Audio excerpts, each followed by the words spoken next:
بسم اللہ الرحمن الرحیم۔ محترم ناظرین، السلام علیکم ورحمۃ اللہ وبرکاتہ۔ مسلمانوں کی دو عیدیں ہیں، ایک ہے عید الفطر جو رمضان کے روزوں کے مکمل ہونے کی خوشی میں منائی جاتی ہے، اور دوسری عید ہے عید الاضحیٰ جسے عید قربان بھی کہا جاتا ہے۔ یہ عید دراصل حضرت ابراہیم علی نبینا علیہ الصلاۃ والتسلیم کی قربانیوں کی یادگار ہے۔ صحابہ اکرام رضوان اللہ تعالی علیہم اجمعین نے حضور اکرم صلی اللہ علیہ وسلم سے پوچھا، ما هذه الاضاحی یا رسول اللہ، اے اللہ کے رسول یہ قربانیاں کیا ہیں؟ تو آپ نے جواب میں ارشاد فرمایا، هذه سنت ابیکم ابراہیم، یہ تمہارے باپ حضرت ابراہیم علیہ السلام کی سنت ہے اور ان کی قربانیوں کی یادگار ہے۔ وہ اس طور پر اللہ تعالیٰ نے حضرت ابراہیم علیہ السلام کا امتحان لیا اور آزمایا کئی طریقوں سے اور کئی چیزوں میں۔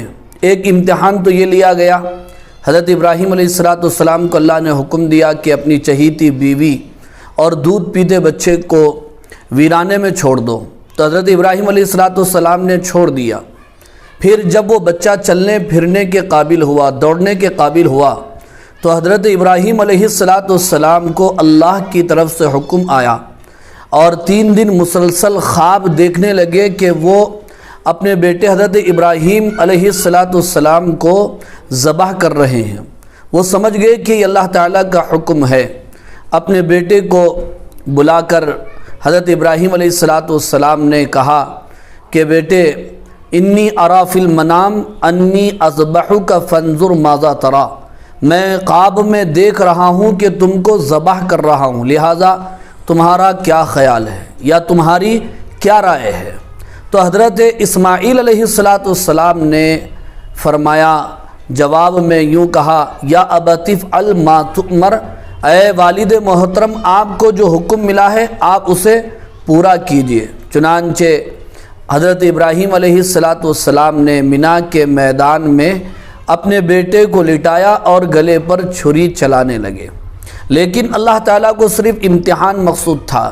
غیب سے آواز آئی، فلما اسلم وتلہ للجبین، جب باپ اور بیٹے نے اللہ کے حکم کی فرما برداری کی اور باپ نے بیٹے کو پیشانی کے بل لٹا دیا، قد صدقت الرؤیا، اے ابراہیم تم نے اپنا خواب سچ کر دکھا دیا، قد صدقت الرؤیا انا کذالک نجزی المحسنین وفدیناہ بذبح عظیم۔ اللہ تعالیٰ کو صرف امتحان لینا مقصود تھا، بیٹا لینا مقصود نہیں تھا۔ جنت سے حضرت جبرائیل علیہ السلام اللہ کے حکم سے دمبا لے کر آئے اور حضرت اسماعیل کو ہٹا دیا، چھری کے نیچے دمبے کو رکھ دیا اور وہ دمبا ذبح ہو گیا۔ لیکن اللہ کو حضرت ابراہیم خلیل اللہ کی ادا اتنی پسند آئی کہ قیامت تک آنے والے مسلمانوں کو اللہ نے یہ حکم دیا کہ میرے خلیل کی اس سنت کو تم اپناؤ اور جانوروں کی قربانی دو۔ اسی لیے آپ صلی اللہ علیہ وسلم نے صحابہ سے فرمایا، ہذہ سنت ابیکم ابراہیم، یہ تمہارے باپ حضرت ابراہیم علیہ السلام کی سنت اور یادگار ہے۔ تو عید قربان بقرعید کی عید دراصل حضرت ابراہیم علیہ السلام کی انہی قربانیوں کی یادگار ہے اور ان کی کردار کی یہ یادگار ہے۔ اور آپ صلی اللہ علیہ وسلم نے یہ جو فرمایا کہ تمہارے باپ حضرت ابراہیم علیہ السلام کی یادگار ہے، عرب دراصل حضرت ابراہیم علیہ السلام کی نسل میں سے ہے۔ یا پھر علماء اکرام بیان فرماتے ہیں کہ انبیاء اکرام اپنی امت کے لیے روحانی باپ ہوتے، اس لیے بھی حضور نے فرمایا کہ یہ تمہارے باپ حضرت ابراہیم علیہ السلام کی یادگار ہے۔ اور باپ کا نام لے کر گویا کہ آپ نے امت کو ترغیب دلائی۔ عام طور پر اولاد کو شوق ہوتا ہے کہ وہ اپنے باپ کی یہ نصیحتوں پر عمل کرے اور اپنے باپ کے کردار کو زندہ کرے، اس لیے آپ نے فرمایا